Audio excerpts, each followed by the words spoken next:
பிரியமானவர்களே, உங்கள் யாவருக்கும் ஆண்டவராகிய இயேசு கிறிஸ்துவின் நாமத்தினாலே காலை வணக்கத்தையும் வாழ்த்துதலையும் தெரிவித்துக் கொள்கிறேன்.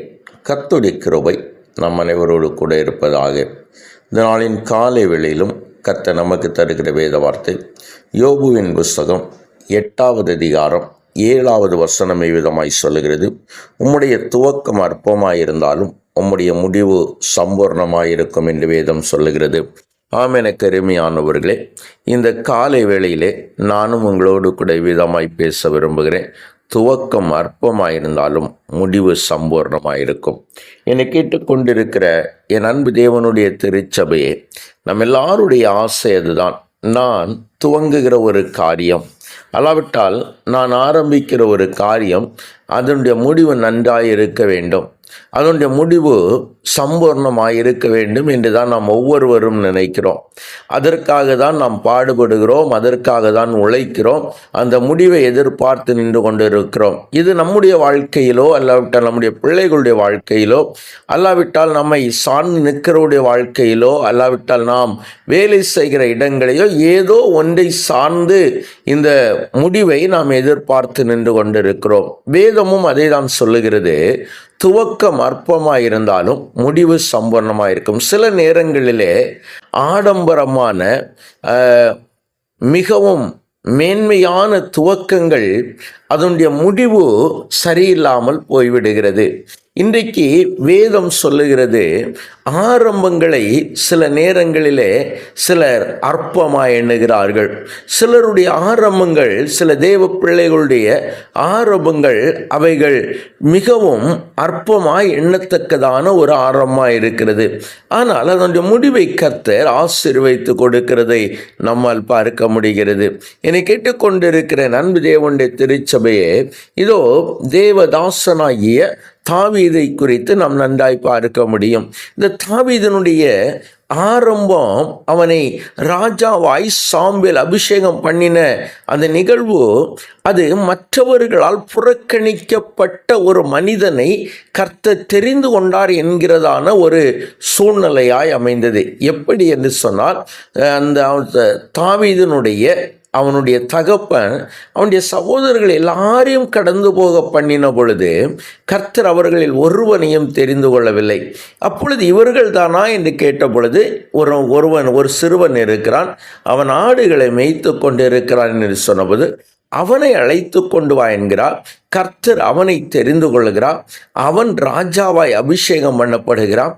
இது அங்கு சுற்றி நிற்கிற அத்தனை பேருடைய கண்களுக்கும் ஆச்சரியமாயிருக்கிறது. ஆனால் தாவீது அதை சாதாரணமாய் கடந்து போகிறான்.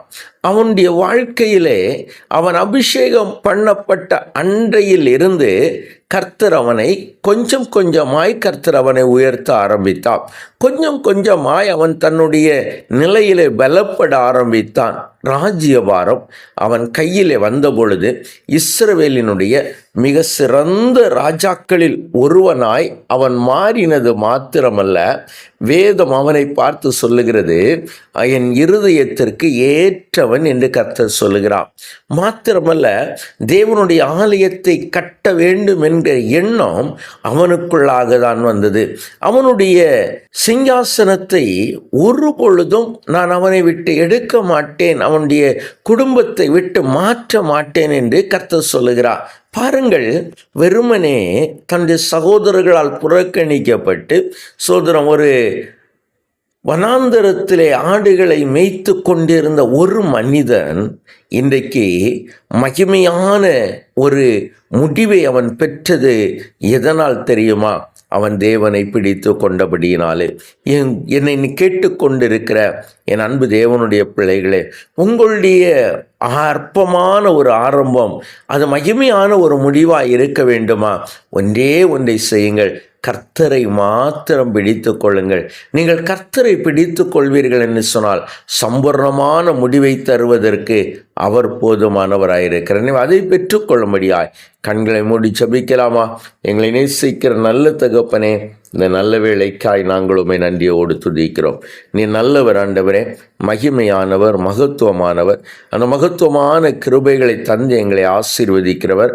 அந்த கிருபைக்காய் உமக்கன்றி இப்பொழுதும் என் தேவ ஆவியானவருடைய தெய்வீக அன்பும் கிருபையும் ஆண்டவரே எங்களை சூழ்ந்து கொள்ள கர்த்தர் உதவி செய். அற்பமான ஒரு ஆரம்பத்தை கர்த்தாவே சம்பூர்ணமான முடிவாய் மாற்றுகிற எங்கள் நல்ல தெய்வம் நீர் ஆண்டவரே. இன்றைக்கும் ஆண்டவரே அநேக காரியங்கள் ஆண்டவரே நாங்கள் ஆரம்பித்து இருக்கலாம் ஆண்டவரே. எங்களுடைய காரியங்களோ அல்லாவிட்டால் எங்களுடைய பிள்ளைகளுடைய காரியங்களோ அல்லாவிட்டால் நாங்கள் சார்ந்திருக்கிற அந்த நிறுவனத்தை குறித்த காரியங்களோ, எங்களுடைய வேலை ஸ்தலங்களை குறித்த காரியங்களோ, எங்களுடைய திருச்சபைகளை குறித்த காரியங்களோ எதுவாக இருந்தாலும் ஆண்டவரே மற்றவர்களால் ஏளனமாய் பார்க்கப்படுகிற ஒரு ஆரம்பமாய் இருக்கலாம் ஆண்டவரே. என் ஆண்டவர் இதன் முடிவை கர்த்தர் சம்பூர்ணமாக்கி தருவீராக. இதன் முடிவை தேவன் மகிமையாய் மாற்றி தருவீராக. நம்முடைய கிருபை மாத்திரம் கூட இருக்கட்டும். எங்களோடு கூட வாரும், ஆசீர்வதியும் பலப்படுத்தும். இயேசுவின் நாமத்தில் ஜெபிக்கிறோம் எங்கள் ஜீவனுள்ள நல்ல பிதாவே. ஆமேன், ஆமேன், ஆமேன்.